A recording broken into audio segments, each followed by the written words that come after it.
Isang nakakagimbal na ulat ang bumulaga sa publiko ngayong araw na tukoy ang mga fingerprint ni Pangulong Kuting Jr. at unang ginang Liza Trasbag sa mga labi na nahukay sa loob ng kanilang ari-arian sa palasyo. Ayon sa forensic experts, malakas ang ebidensyang nag-uugnay sa mag-asawa sa kaso na posibleng magdulot ng patong-patong na reklamo, kabilang ang murder, obstruction of justice at iba pang seryosong krimen. Pinabulaanan ng kampo ng mga diktador ang mga aligasyon. Sinasabing ito ay bahagi ng malisyosong kampanya upang siraan ang kanilang pangalan. Gayunpaman, sinabi ng Korte Suprema na ang resulta ng forensic investigations ay sapat na upang magsagawa ng masusing imbestigasyon at panagutin ng mag-asawa. Sa kabila ng mga pahayag at depensa, marami ang naniniwala na ito na ang simula ng pagbagsak ng Administrasyong Kuting. Sa harap ng sitwasyong ito, nananawagan ng mga eksperto at grupo ng karapatang pantao para sa patas at mabilis na proseso ng batas. Hinihimok ng publiko na tiyakin ang hustisya para sa mga biktima habang inaabangan ang susunod na hakbang ng mga otoridad. Sa ngayon, nakatutok ang buong bansa sa palasyo habang patuloy na lumalalim ang eskandalo na yumayanig sa pinakamataas na posisyon sa pamahalaan. At yan nga ang balitang ating pagkakatutukan. Ngunit bago ang lahat, siguraduhin mag-subscribe at ihitang notification bell para sa patuloy na pagtutok sa mga silip ng bagong balita sa tunay na boses ng masa.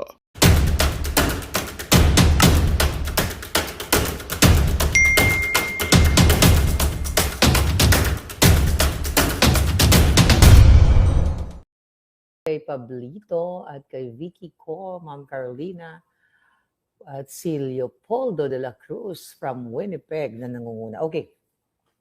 Ayan, ang pag-uusapan natin ngayon ay tungkol sa vote buying na pinayagan ni Bangag at Comelec. At ito ang Hello Love, Kidnapper pa rin. So recently, nahuli na ako sa balita. 2 days ago pala parang nabanggit niya natin, nag-iyak-iyak ito si Liza Tanas nung nanood siya ng Hello Love Again. Okay? Mga katsipang palabas. Nanonood pa ba kayo ng mga ganyang kadyotahan? Siguro dahil Mashonda Bells na tayo, kaya tayo nanonood ng ganyan. Anyway, tingnan mo ha. 12 hours ago. Okay? Kat din, okay, galing na sa bilyonaryo, made First Lady cry. Ang alpot. May paiyak-iyak pa ang iho di Punggol. O, sabi niya, Liza, pusher, Bangag, kawatan, kidnapper, attends block screening for Hello, Kidnapper pa rin. Okay? Charlo Talk mo, how are you? Ayan, again with Carlo Katigbak ng ABS-CBN. Di ba remember I told you? Basahin muna natin. First Lady Kidnapper recently showed her support for the Philippine film industry by attending a black screening of the hit movie Hello, Kidnapper pa rin. Alright? Si Gerald, ayan, breaking news. Bangag si Puting, bangag pa rin. Joining her at the event held at Mega World's Uptown Mall in Bonifacio Global City, where ABS-CBN Carlo Katigbak and film leads Catherine and Alden Richards. O, di ba? Ang dilawan, ang mga Lopez. Okay? Yung mga Lopezes, mga palangga na anti-Marcos to the highest level, magkakasama na ngayon ang mga hindi nagbabayad ng tama ang buwis, ang mga nagsamantala sa kanilang mga empleyado, walang tamang benepisyo, kasama na ngayon sila ang mga rebelding makakaliwa at ang mga NPA, yun na nga, kaliwa, sa Congress, sama-sama nila sila. Hello, kidnapper pa rin, kawatan pa rin. Right. Now, what? Tawat. Okay, sabi dito, one photo shared by the First Lady Kidnapper showed her shedding tears while inside the theater. Ganun pang alpot.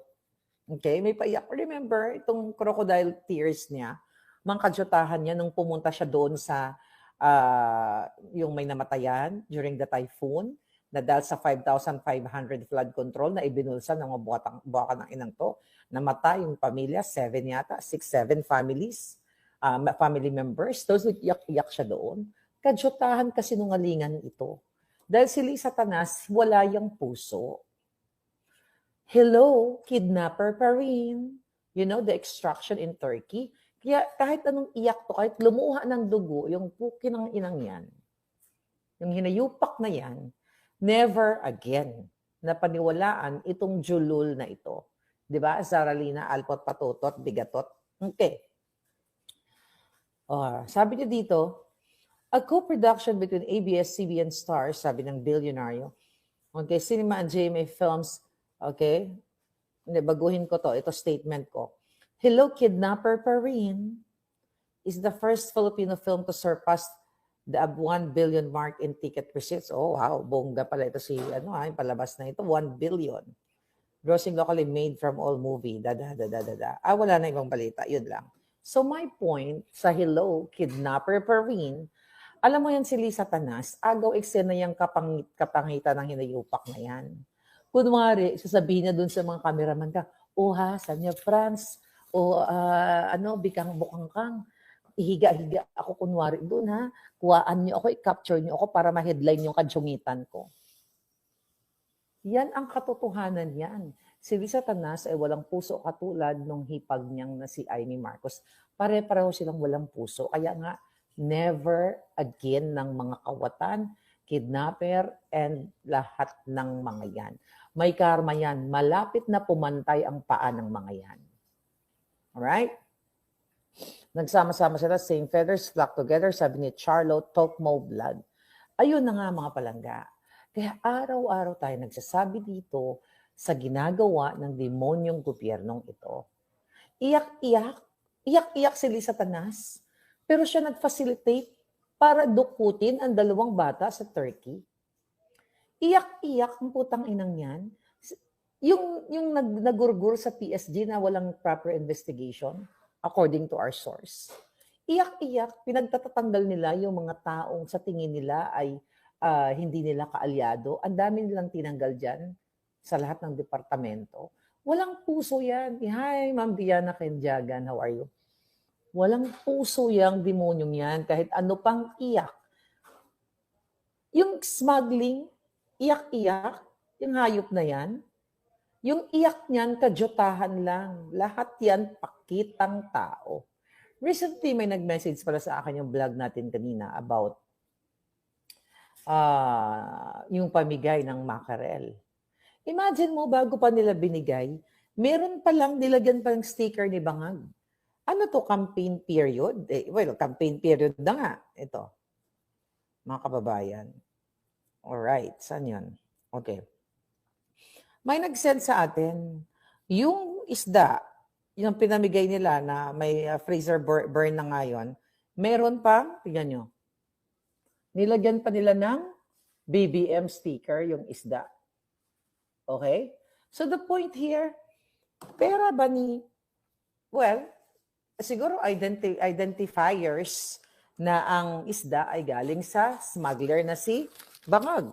Baka gusto niyang sabihin na itong smuggled isda na ito ay coming from me, the smuggler, the Bangag. I think yun ang aking interpretation. But alam niyo na yung ginawa nila na paglagay ng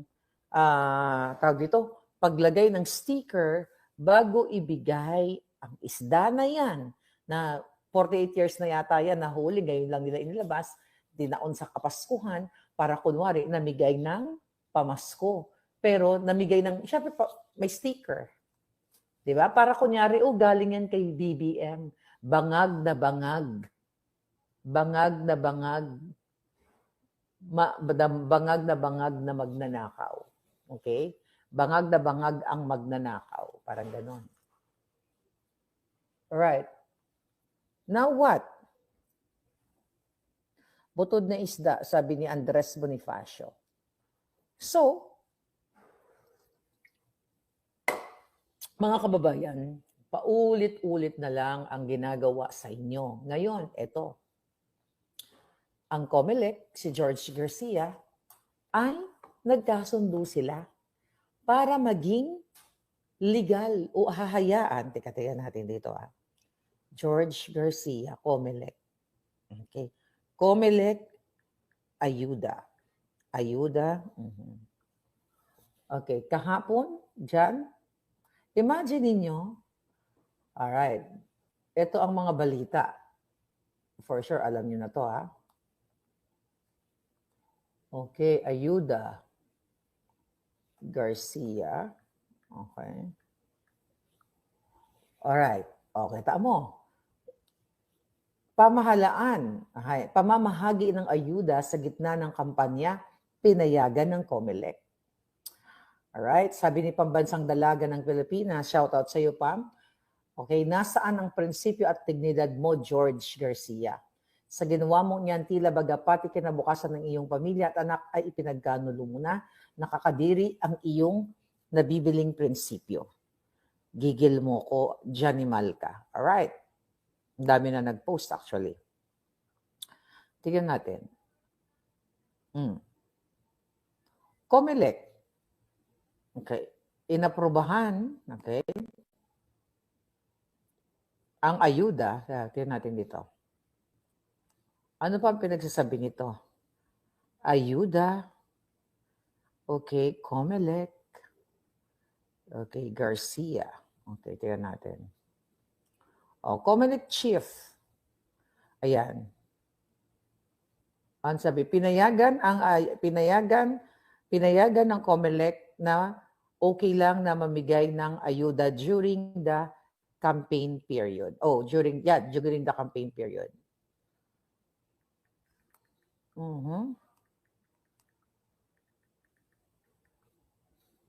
Okay. Tignan mo, lahat nagagalit yung tao. COMELEC allows aid distribution during election campaign period. The Commission on Election approved the distribution of aid under programs. Okay? Anyway, you know that already. Ano ito? Talaga bang bingi-bingihan na lang kayo, magbububuhan na lang kayo? Talaga bang wala ng demokrasya sa Pilipinas? Talaga bang patuloy na lang kayong gagaguhin? Election violation yan, palangga. Nasaan na ang mga matitino? Well, wala na nga matino. Imagine niyo, ginagamit ang ayuda, hindi magdedesisyon si George Garcia na COMELEC chairman na hindi inutusan yan ni Lisa Tanas at ni Bangag. Si George Garcia, na-interview ko yan ng isang beses nung time na, yung time na lumalaban pa si Bangag sa electoral protest. Sino ang nagsabi sa akin na i-interviewin ko si George Garcia? Si Lisa Tanas, si Bangag. Dahil gusto nilang ma-interview ko si George Garcia dahil nga doon sa electoral protest na laban kay Robredo. And that's okay during the time. Kasi nga, pareho kaming lumalaban sa electoral protest. Kaya kilala ko na si George Garcia, kung dumidila yan sa kipay ni Lisa Tanas kung ano ang gustong gawin. Pag sinabi ni Lisa Tanas, salugsugin mo yung bilat ko, sasalugsugin niya yan. Yan ang katotohanan. Mga kababayan, wala na sa ayos talaga ang bansang Pilipinas. Wala na sa ayos, may nag-text. Okay? Okay. Bakit ka mo? What's the point of election kung bibilhin lang naman nila yung boto? Siyempre, habang binamimigay nila yung pera, may kaakibat na sticker. Sticker, pangalan. Ito na nga lang. May nakalagay, pinakita natin kanina, may nakalagay na sticker na pangalan ni Bangag. Diba? So ito'y patunay, mga palangga, na talagang bibilhin nila ang boto ng mga mahihirap na vulnerable people kasi nga salat sa kaisipan, salat ang sikmura, salat sa yaman, so walang choice itong mga taong ito. Bibili na yung boto at pinayagan. Election violation ito. Napapayagan nila na magbigay ng ayuda. Ang ayuda na yan, hindi dapat yan during election or magpapapogi ka o magpapolitika, gagamitin mo sa politika mo. Ang ayuda dapat tuloy-tuloy. Kung sino man ang nakaupo. Whether magpapalit-palit ng kulay ang nakaupo, ang pondo ng ayuda, kung sa DSWD. Kaso, recently nga sa national budget, doon sa finalization nila ng reconciliation nila ng national budget, di ba? Few days ago, parehong may control si Tambaloslos ang mga jutang dinimas sa Congress at sa Senado. So kaya gamit na gamit, mga kababayan, gamit na gamit itong pera ninyo para sa Madam Caravan ngayon sa EDSA for VP, Mark Antoniermo. Talaga ba? That's good. Magtanong tayo, hindi ko pa, ang tawag dito? Hindi ko pa na-check yung balita.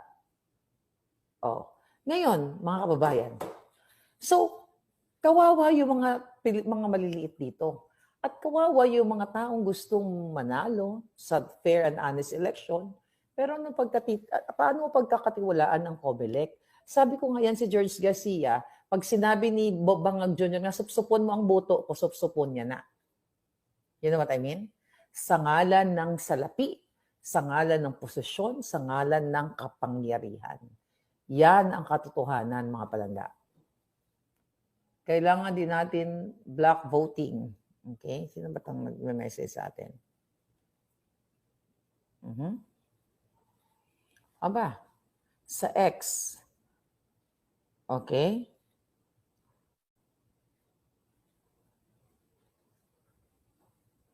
Okay. Alright. Yes po, Caravan for VP. Sarah, organized by Muslims brother and sister with Ka Eric po. Naka-live sila kanina.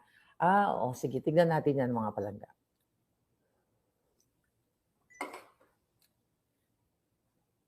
No to PBM and no to Duterte, pareho lang silang korap. Anong pinangkaiba, sabi ni JT de la Cruz? Okay, sagutin natin si JT. JT, sige, ano yung kinarap ni Pangulong Duterte? Maari, may nag-corrupt during his term. Pero meron bang korupsyon na binato kay Duterte? Di ba ang binato kay Duterte itong war on D? Kung nagnakaw si Duterte at kung corrupt si Duterte, hindi na umalis yan dyan sa pwesto.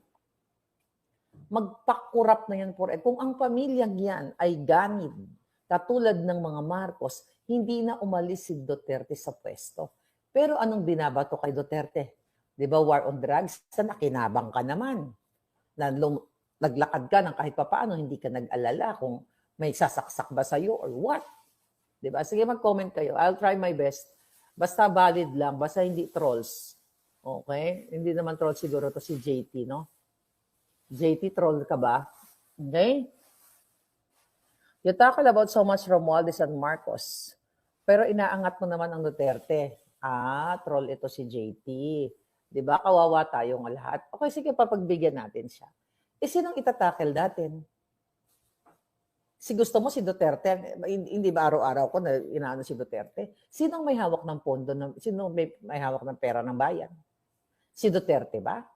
Meron bang bahay si Duterte sa Forbes Park? Meron ba bahay si Duterte sa Paris o sa Amerika na binili niya galing sa kaba ng bayan? Mayroon ba siya nakaw na yaman? Wala. Kung meron man, JT, at ako naniniwala ako na sa panahon ni Pangulong Duterte, marami ring nagnakaw na mga appointees niya. Okay? Kaya nga may mga tinanggal siya. Pero kung sasabihin mo na si Duterte ay magnanakaw, magpakita ka ng tangible evidence na mga bahay sa mga Forbes Park, di ba? Mga yate, mga barko, mga eroplano na meron si Duterte. Maniniwala ako sa'yo. Okay? Alright. Okay. Okay. Nami mag-wild pero wala rin magawa. Lord, sana matapos na ito, sabi ni Pilipinas.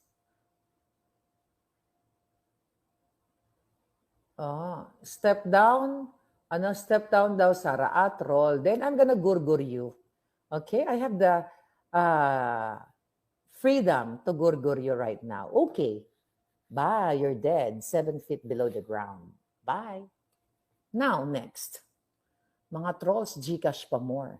I think JT is all you a troll. Sige, pagbigyan kita. Sabi ni Susan Atoma, ambot unsaning ato gobyerno, luoy ang Pilipinas.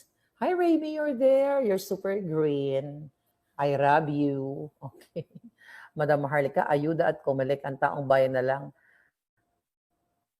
ang pag-asa. Ayun na nga, saan ka nakakakita? Only sa Bangag administration na pinapayagan nila na magbigay ng ayuda. Alam nyo, kahit sa Amerika, bawal yan. Yung mamimili ka ng boto, criminal case yan. May kaparusahan yan. At kapag pinayagan ng pamunuan, impeachment yan. Dapat na si Bangag na ang natanggal matagal na sa ginagawa niyang smuggling and now vote buying. Sabi ko nga, sa Amerika o sa ibang mga bansa, not only in America, ang aid, lahat naman ng bansa may aid. Okay, hindi yan ginagalaw ng mga politiko. Doon sa isang departamento, Social Services Department, which is DSWD, pero ang DSWD, si Lisa Tanas din ang nag-appoint dyan. So lahat ng halos sa mga yan, mga buwaka ng inang yan, mga magnanakaw. Kasi mga kamag-anak ni Bangag andyan yung undersecretary na Romualdez din. Nagsiuwian nga yung mga kamag-anak ni Bangag na may okay na ang buhay sa Amerika, tapos pinauwi dyan sa Pilipinas para maghawak ng isang posisyon para lang sila magnakaw sa kaban ng bayan. Yan ang ginagawa. Now ngayon papayagan, yung ayuda na yan na gagamitin ng Kongreso at Senado, mga taga-House of Representatives at mga sinatong during the campaign. So wala na kayo. Hindi na talagang kailangan nyo ng talagang magsalita. Kailangan nyo nang lumabas ng inyong mga tahanan. Yan ang ultimate solution. Matel Romero, kawawa impeach Marcos. Kawawa tayong mga mamamayan. Wala na harapan na ang mga masasama. Sabi ni Eddie Paenamora. Sabi ni Abidoni, meron bang bawal sa gobyerno na ito? Bawal silang batikusin. Ayun na nga, Abi eh. Oo. Kahit may vote buying, sino ang bloated ang mukha? May natsugi na ba? May nag-message sa akin, baka meron tayong breaking news. Lagi na lang may breaking news.